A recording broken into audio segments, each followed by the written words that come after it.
To begin, I only want you to think about one word, because that word is the most important word of this entire segment. Wait.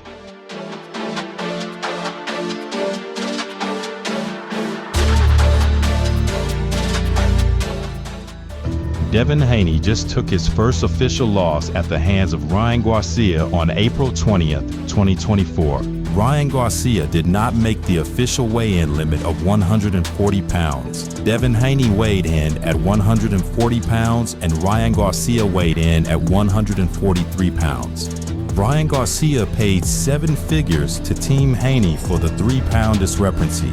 The Haneys took the financial settlement and agreed to continue with the fight with no problem. According to promoter Eddie Hearn, Haney's status as WBC champion in recess means a fight against IBF belt holder Pero 25-0-15 cost would be a unification without 10 lb rehydration. Champion in recess status, a way out. Without that loophole, Haney's chances of meeting the IBF's 10 lb rehydration rule would be next to impossible, given that he's rehydrating to the mid-160 seconds after weighing in at 140. Of course not. It don't matter what weight he came in. I'm a true champion, and I will show it. After the embarrassing beating Devin Haney took from Ryan Garcia, the narrative suddenly changed.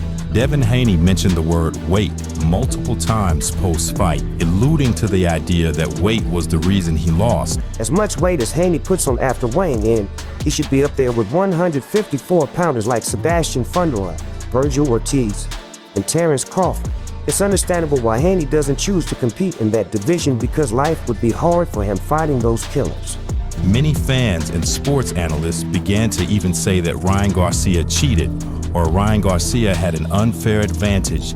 There's no way on earth Devin would be able to withhold fluids overnight after weighing in on the Friday before the fight to come in no higher than 150 pounds on the morning of fight day. He would be risking his health to attempt that. This is the weigh-in between Devin Haney and his last opponent before Ryan Garcia, Regis Prograis. Did you hear that? What did he say? No, you missed it. Play it again. He said, "You're too small." The WBC has already elevated Alberto Puello to the 140 lb champion throne, and Haney being the champion in recess may not count it as a unification fight. You have to hold the full title for it to count as unification. All the champion in recess tag means is that an ex-champion can return at some point and immediately challenge the existing WBC champion for their old belt. It doesn't mean they can use the WBC champion in recess for unification fights against other champs. If the WBC allows that, they would essentially have created another title. So we see a pattern here, and trust me, this pattern is far more important and bizarre than you may think for 2 reasons. Reason 1, because unquestionably, these are the biggest fights of Devin Haney's career. The fights that launched him into conversations of being the best powerful pound fighter in the world.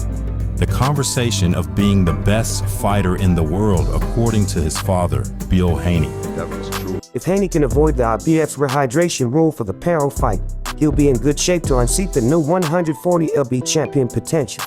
Pero is still a dangerous fight for Haney because this guy can punch with either hand, and he's got the southpaw style that potentially give Haney issues. Devin Haney fought Regis Prograis in California at the 140-pound weight limit, but on the night of the fight, Haney gained a 9-pound weight advantage over Regis Prograis. I knew they'd come up with a reason to avoid Puello. The belts can't do this, and that. Is just mumbo jumbo. I think being a southpaw at 5'9" with a 71-inch arm reach got him shook, though. Haney is in recess from the belt Puello has, so why are you trying to find loopholes to get the IBF belt? Pero took that belt off Matias. You didn't want to fight Matias? See, Puello's a little bigger than Haney, just like Ryan. The gig is up on fighting the smaller dudes like the Pit Bulls and the Tank Davises. Yeah, see, everybody was catching on to that little pattern. So ask yourself, why the IBF belt now opposed to when Matias had it? Because Matias had some pop.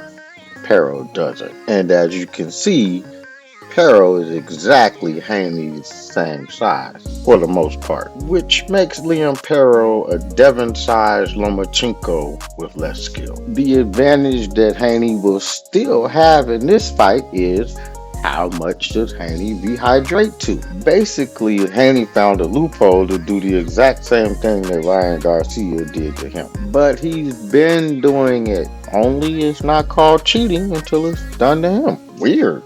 Anyway, hit the like button, subscribe to the channel. Shout out that boy H Money, live boxing discussions all night, free smoke, pull up. Shout out that boy Galactic Drip TV. It's a little bit of this, it's a little bit of that. It's just comedy. Keep your head on a swivel, cause you never know how I'm coming. Shout out my homie Diaz. The ring never lies. I feel like Donnie Simpson on the outro. Shoot for the moon, and even if you miss, you'll still be amongst the stars. Bubs Boxing.